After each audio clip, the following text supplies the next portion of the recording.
मैं जी भर जिया, मैं मन से मरूं, लौट कर आऊंगा, कूच से क्यों डरूं। ये पंक्तियां ही काफ़ी हैं किसी भी शख्स में जोश भरने के लिए। और ये पंक्तियां हैं अटल बिहारी वाजपेयी जी की। आज ही ये दिन अटल बिहारी वाजपेयी जी का जन्म हुआ था और इस पावन मौके पर हम आज आपको बताएंगे कि अटल बिहारी वाजपेयी, जिनका राजनीतिक इतिहास में नाम सदा के लिए अमर है, उनका प्रधानमंत्री नरेंद्र मोदी के साथ किस तरह का रिश्ता था। अक्सर लोगों में बातें उठती हैं, लेकिन बहुत कम लोगों को ये पता होगा कि प्रधानमंत्री नरेंद्र मोदी अटल बिहारी वाजपेयी को अपने पिता तुल्य मानते थे। और जानकर आपको हैरानी होगी कि गुजरात के मुख्यमंत्री बनाने का फैसला भी नरेंद्र मोदी को अटल बिहारी वाजपेयी का था। बहुत सारे लोगों को ये भी नहीं मालूम होगा कि जब नरेंद्र मोदी की राजनीति हाशिए पर चल रही थी, 2000 की बात है, उस वक्त अटल बिहारी वाजपेयी ने नरेंद्र मोदी को अमेरिका से भारत बुलाने का आदेश भी दिया था। तो आज हम आपको बताएंगे कि अटल बिहारी वाजपेयी के प्रधानमंत्री नरेंद्र मोदी के साथ किस तरह के रिश्ते थे, किस तरह की नजदीकियां थी। साल 1999 में जब वाजपेयी तीसरी बार प्रधानमंत्री बने तो वो देश के 9 ऐसे नेता थे जो गैर कांग्रेसी होकर भी इस पद पर पहुंचे, और पहले ऐसे गैर कांग्रेसी प्रधानमंत्री जिन्होंने पूरे 5 साल तक सरकार भी चलाई। इससे पहले किसी गैर कांग्रेसी प्रधानमंत्री को ये मौका नहीं मिल सका था। उनकी सरकार बहुत ही कम वक्त के लिए चल पाई थी। तो केंद्र में नरेंद्र मोदी के नेतृत्व वाली एनडीए सरकार ने 24 दिसंबर 2014 को जब पंडित मदन मोहन मालवीय के साथ वाजपेयी को भारत रत्न से सम्मानित करने का ऐलान किया, तो कोई ऐसा नेता या कोई ऐसी शख्सियत नहीं थी जिसने वाजपेयी को सम्मान देने का स्वागत न किया हो। हर किसी ने कहा कि वो इस सम्मान के लिए सबसे योग्य है। 16 अगस्त 2018 की शाम थी। अचानक कृष्णा मेनन मार्ग पर हलचल तेज हुई, गतिविधियां तेज हुई। मौजूदा राष्ट्रपति रामनाथ कोविंद, उपराष्ट्रपति वेंकैया नायडू और पीएम नरेंद्र मोदी, पूर्व राष्ट्रपति प्रणब मुखर्जी समेत तमाम दिग्गज नेता यहां पर पहुंचने वाले थे। पता वही था, 6A कृष्णा मेनन मार्ग। लेकिन अब वाजपेयी नहीं थे। 60 साल तक हिंदुस्तान की राजनीति में लोगों का दिल जीतने वाले वाजपेयी ने शाम 5:05 पर आखिरी सांस ली तो पीएम नरेंद्र मोदी ने श्रद्धांजलि देते हुए ये कहा कि मेरे लिए अटल जी का जाना पिता तुल्य संरक्षक का साया उठने जैसा है। उन्होंने मुझे संगठन और शासन दोनों का महत्व समझाया। मेरे लिए उनका जाना एक ऐसी कमी है जो कभी नहीं भर पाएगी। तबीयत बिगड़ने की खबर के बाद 24 घंटे में 2 बार मिलने के लिए गए थे। इससे पहले मोदी रोजाना फोन पर एम्स के डॉक्टरों से वाजपेयी जी की सेहत से जुड़ी जानकारी लेते थे। 9 सप्ताह पहले 11 जून को जब वाजपेयी को एम्स में भर्ती करवाया गया था, तब से प्रधानमंत्री 4 बार उनसे मिलने भी गए थे।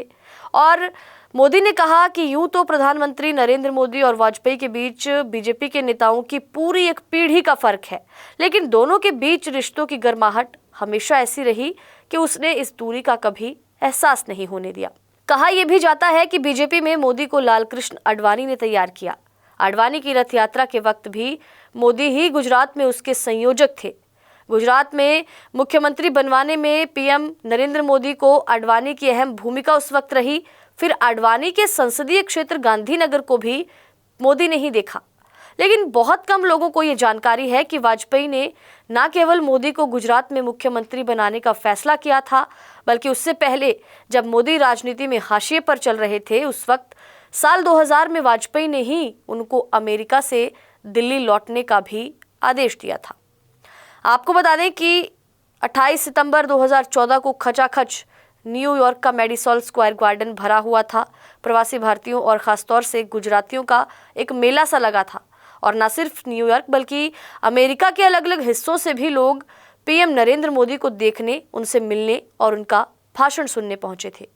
मेडिसन स्क्वायर में मोदी मोदी के नारे लग रहे थे। वीडियो स्क्रीन पर चल रही फिल्म में भारत के आगे बढ़ने की कहानी, बीजेपी के पहले प्रधानमंत्री अटल बिहारी वाजपेयी और उनकी सरकार की तारीफों का जिक्र था।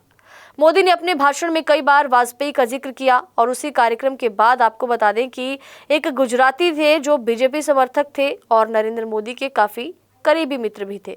उन्होंने भी कहा कि साल 2000 में जब वाजपेयी प्रधानमंत्री के तौर पर अमेरिका के दौरे पर आए थे, तब उनका भी प्रवासी भारतीयों के साथ एक कार्यक्रम था।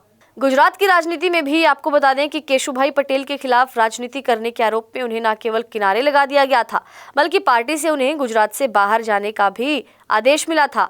और नरेंद्र मोदी जो थे वो राजनीतिक अज्ञातवास पर भी अमेरिका में ही रहे, लेकिन अमेरिका में रहने के बावजूद भी वो उस समारोह में शामिल नहीं हो सके थे। अब मोदी के उस गुजराती मित्र ने जब वाजपेयी से मुलाकात में मोदी के वहां होने के बारे में बात की और पूछा कि क्या मोदी से वो मिलना चाहेंगे, तो वाजपेयी ने हामी भरी। अगले दिन जब अटल बिहारी वाजपेयी और नरेंद्र मोदी की मुलाकात हुई, मोदी से वाजपेयी ने कहा कि ऐसे भागने से काम नहीं चलेगा, कब तक यहाँ रहोगे, दिल्ली आओ। वाजपेयी से उस मुलाकात के कुछ दिनों के बाद नरेंद्र मोदी दिल्ली आ गए। उनका वनवास खत्म हुआ और मोदी एक नई राजनीतिक पारी खेलने के लिए तैयार हुए। 2002 में गुजरात दंगों के बाद भी वाजपेयी अहमदाबाद के दौरे पर पहुंचे थे, तो वाजपेयी ने कहा कि मैंने मुख्यमंत्री मोदी को राजधर्म निभाने के लिए कहा। पास में बैठे मोदी ने भी फुसफुसाया, साहब हम तो वही कर रहे हैं। इस पर वाजपेयी ने कहा कि मुझे विश्वास है कि नरेंद्र मोदी वही कर रहे हैं, लेकिन वाजपेयी के मन में दुविधा जरूर थी। वाजपेयी का मानना था कि मोदी को कार्यकारिणी में कम से कम इस्तीफे की पेशकश करनी चाहिए। आडवाणी इसके पक्ष में उस वक्त नहीं थे। वाजपेयी के पार्थिव शरीर के उनके निवास पर पहुंचने के बाद नरेंद्र मोदी वहां पर मौजूद थे। ऊपर से शांत, लेकिन मन में काफी उथल पुथल। अपनी श्रद्धांजलि में भी मोदी ने यही कहा था कि मैं निशब्द हूँ, शून्य में हूँ, लेकिन भावनाओं का ज्वार उमड़ रहा है। हम सभी के श्रद्धेय अटल जी हमारे बीच नहीं रहे। अपने जीवन का हर पल उन्होंने राष्ट्र को समर्पित किया था। उनका जाना एक युग का अंत है। प्रधानमंत्री नरेंद्र मोदी और अटल बिहारी वाजपेयी के जो रिश्ते थे वो बेहद खास थे। इतने खास कि अटल बिहारी वाजपेयी का ही फैसला था नरेंद्र मोदी को राजनीति में उतारकर गुजरात का मुख्यमंत्री बनाना, और ना सिर्फ मुख्यमंत्री बनाना बल्कि और भी कई सारे अहम फैसले। जब न्यूयॉर्क में नरेंद्र मोदी एक तरह से राजनीतिक वनवास काट रहे थे, उस वक्त भी वाजपेयी जी का फैसला था कि उनको वापस दिल्ली लाया जाए और राजनीति में उनको सक्रिय किया जाए।